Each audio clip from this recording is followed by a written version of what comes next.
A little while ago, I had a dumb idea. A really dumb idea, in fact, but at just the right junction of dumb. That is, not dumb enough not to do, but just dumb enough to amuse me enough to actually spend time doing it. I wanted to know, if I started cutting down trees in Stardew Valley, how long could I possibly keep the stack of wood growing without having to reset it to nothing? Now, as much as I am a person who has stupid ideas, I am also a somewhat practical person and had to test a proof of concept. Does the stack go above 999 or does it cap out there? This would not be a barrier to finding out, but it would reduce my possible metrics for answering the question. The stack would be 999, but I could still evaluate in minutes and seconds how long you can spend stacking wood.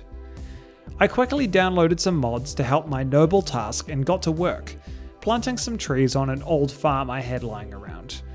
I installed a mod that grows trees fully overnight, which thankfully worked very well. My farm was full of trees and ready for an early test.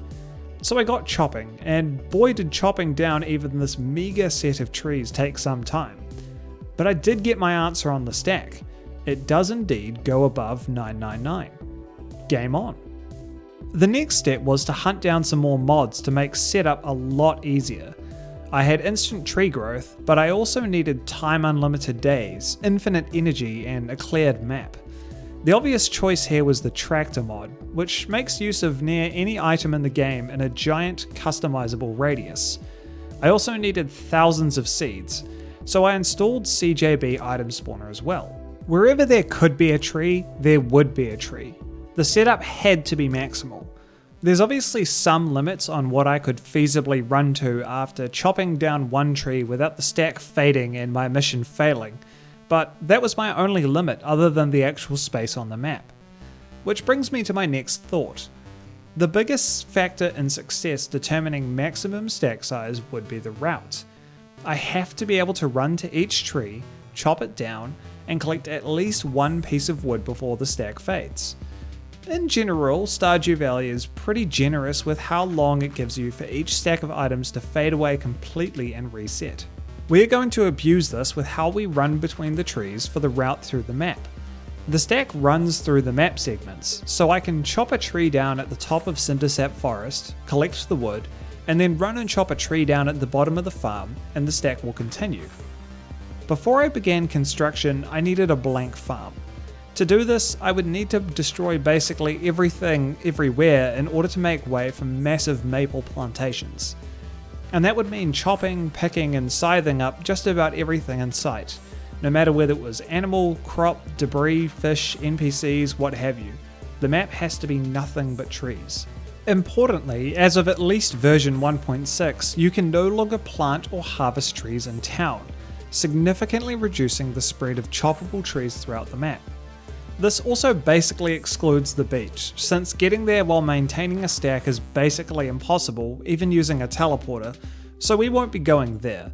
This means that the stack must form and exist only on the periphery, never to touch the core. Town and beach out, that leaves 7 areas. Cindersap Forest, the farm, the bus stop, the backwoods, the mountain, the tracks, and possibly the quarry. My plan was to run from south to north, starting in Cindersap Forest and finishing on the tracks. This is to ensure that I never travel south, as this makes it tricky to see the player sprite behind all of the trees, and risks being without a tree to cut and a stack lost. The trees would be planted as close as they could be together, with the little shrub boys filling the spots in between to maximise output. I had initially intended to tap each tree once with the axe the day before, to make sure that each tree falls after one axe swing. But then I realised this meant doing the exercise twice, and I'm only dumb enough to do this in full once. I also initially thought I used speed and magnetism buffs to get between trees faster and increase my pickup range. But these buffs fade long before the task is done and cannot be extended in the time pause, so that idea was out. Instead, I opted for 2 iridium bands, which stacked to give a really decent pickup range. The next major step was to do the actual setup on a fresh farm. Much as I binge the game 3 times a year with a new save each time, I still couldn't bring myself to totally bomb a completed save, and thus a new farm it was. I had to play through the game until I had an enormous pile of money and max upgraded and buffed tools, including an iridium axe buffed with the Swift enchantment, so that it swings 33% faster. Money and tools acquired, I turned to my wonderful mods. I cannot stress this enough. This would not be possible without using mods to set everything up. You cannot acquire enough seeds, plant them, and grow them fast enough without the NPCs destroying everything. They'd ruin it in a day, tops. You also have to have the infinite time mod on.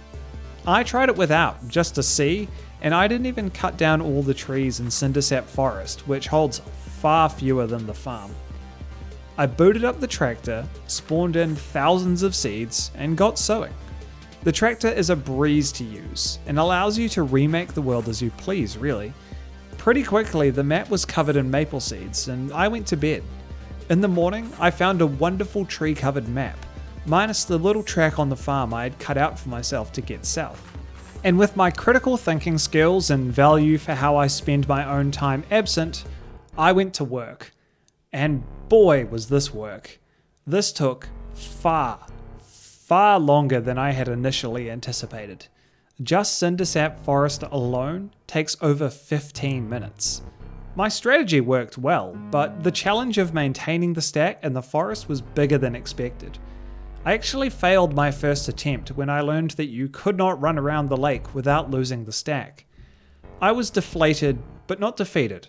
I started again, avoiding the lake and trying to minimize the risk of defeat. And for a while that worked. I made it to the farm and settled into the mind-numbing vastness of the forest ahead of me.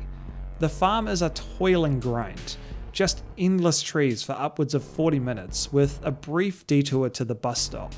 It is endless. My arms and shoulders started to hurt. I wanted to stop all the time, but I had to keep going. I had to know how big the stack could go. And my heart was broken like the trees I had felled again. I was at the bus stop and accidentally walked too close to the town, triggering the Joja Mart Community Centre cutscene. After receiving my well-deserved Joja Cola vending machine, I sobbed my way back home and started over. Once I had regained my progress and my spirits, I discovered that I had at one point made an error that affected the stack. The sheer number of pieces of wood that you acquire means that you actually have insufficient room in your backpack to carry it all. This requires you to throw stacks of wood, sap, seeds, and other such drops away as you chop. It's easy enough to do, but in a couple of instances I clicked slightly to the side of my trash can and dropped the wood onto the ground, only for it to be re-added to my stack. This artificially inflated the stack, but fortunately I can do basic arithmetic and subtracted 1,998 from the final total. I finally made it out of the farm, desperate to complete my self-imposed Sisyphean task. At the very least, the backwoods, the mountain, and the track require me to use my brain a little bit, making for a more interesting wood chopping experience. I was briefly tempted by the quarry, since I had planted trees there, but by this point, over an hour into chopping wood and with the finish line in sight, I opted to stay within my safe bounds and not risk my stack. I couldn't lose it now. I made my way to the tracks, the literal finish lines laid out before me, and chopped with a sense of serene purpose. I was quite literally standing atop a mountain, backpack bulging with lumber, my arms and shoulders begging me to stop, but somehow contented that I could see the end. After another 15 minutes of suffering, it was over, and I had my answers. In total, I spent 1 hour, 31 minutes and 8 seconds chopping wood, collecting a grand total of 48,686 pieces of wood. Like with any grand task, I was tired, but fulfilled with the sense of accomplishment that comes only with completing a really, really dumb task. Now, there are some caveats and questions for this total. Could you arrange the trees so that you could cut quarry trees? Possibly. Could you plant the trees in a more optimal way as to ensure more full-size trees and fewer shrubs? Yeah, probably. Could I have chopped some trees down in a different direction to avoid the wood falling into inaccessible areas, such as the water? Definitely. But the perfect need not be the enemy of the good, and gosh knows I am absolutely never doing this again for any reason. Some people might reasonably say, if you used mods to set everything up, could you not just use the tractor to chop all of the trees down and find out that way? And the answer is of course, yes I could, but that would leave me deeply unsatisfied.